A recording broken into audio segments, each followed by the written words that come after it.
Mutai Birsa Muntani Azimani Shal Rakshawi Jonajati Group Divosh Palai Zakatini Chasra Diponi Damni Tamitama Jora Khwai Dolabil Chabagan School Kholawo Kasnet Frog Panda Kotor Klaimuni Bishingte Awai Baksha Mutai Birsa Muntani Mangpilwo Khum Shari Khulum Laika Aro Manjagika MLA Kolani Shaharai Bonokaribo Tongo MLA Pinaki Das Chaudhary Hoda Hamkare Samungtangnai Binoy Deporma Onukul Chandra Das Hangor Porishod Sabhapati Aparna Singh Rai Bharatiya Janata Party Khwai Hangor General Secretary Shumir Kumar Das Roman Shautal Khobei Kubuni Judalda Adongra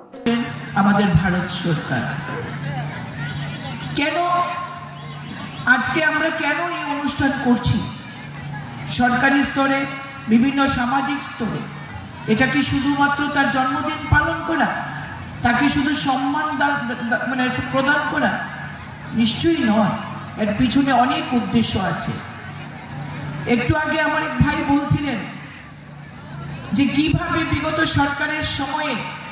তারা চেয়েছিলেন যে তাদের যে ভগবান যারা তাদের জীবনযাত্রার মান উন্নয়ন করার জন্য তাদের সামাজিক অবস্থার পরিবর্তনের করার জন্য যিনি লড়াই করেছিলেন তাকে একটু সম্মান জানানোর জন্য সরকারিভাবে সরকারের দুয়ারে দুয়ারে ঘুরেছেন এমনকি খোয়াই বিধানসভা কেন্দ্রের সম্মানীয় বিধায়ক সেদিন যিনি ছিলেন তার কাছে গিয়েছেন তার দুয়ারে গেছেন প্রার্থনা করেছেন কিন্তু তারা কর্ণপাত করেনি বরং তারা বলেছিলেন দেশদ্রোহী তারা বলেছিলেন যে বিরসা মুন্ডা কি ছিলেন তারা তাকে তার স্বাধীনতার সংগ্রামকে তার লড়াইকে তারা সম্মান দিতে সেদিন কার্পণ্যবোধ করেছিলেন আজকে যখন এই রাজ্যে সরকার পরিবর্তন হয় যখন দেশে সরকার পরিবর্তন হয় 2014 সালে তখন থেকে আজকে যিনি সম্মানিত আমরা যাকে সম্মান করছি গর্বের সাথে যাকে স্মরণ করছি তাকে নিয়ে নতুন করে ভাবনার নতুন করে তাকে নিয়ে চিন্তা ভাবনার সুযোগ এসেছে আমাদের সামনে আজকে আমার সামনে অনেক অগণিত মুন্ডা বা আদিবাসী সম্প্রদায়ের মানুষ আছে তাদের বুঝতে হবে যে সরকার এই অনুষ্ঠান কেন করছে শুধুমাত্র সম্মান প্রদান করার জন্য নিশ্চয়ই নয়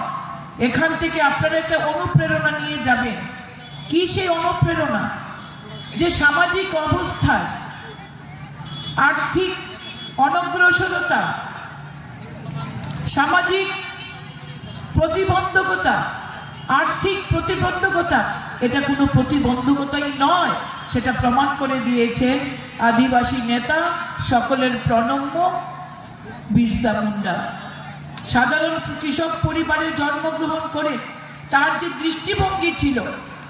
যে লড়াই সংগ্রাম করার তার মধ্যে মানসিকতা ছিল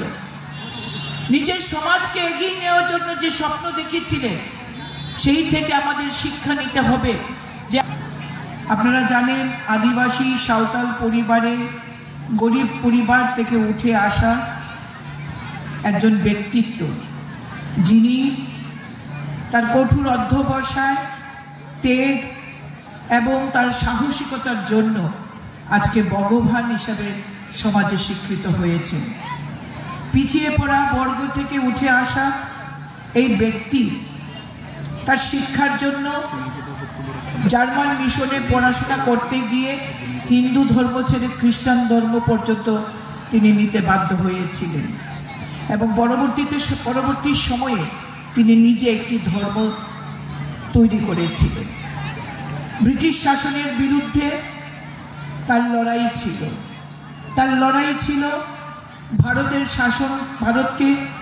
ব্রিটিশদের অপশাসন থেকে মুক্ত করে ভারতকে পরাধীনতার শৃঙ্খল থেকে মুক্ত করে এক স্বাধীন ভারত তৈরি করা নিজের পিছিয়ে পড়া বর্গের মানুষের কল্যাণে কাজ করা তার লক্ষ্য ছিল আমরা তার লড়াই সংগ্রাম ইতিহাসকে আজকে আমরা শ্রদ্ধার সঙ্গে স্মরণ করছি ভারত সরকার 2021 সালে তার এই জন্ম জয়ন্তীকে আদিবাসী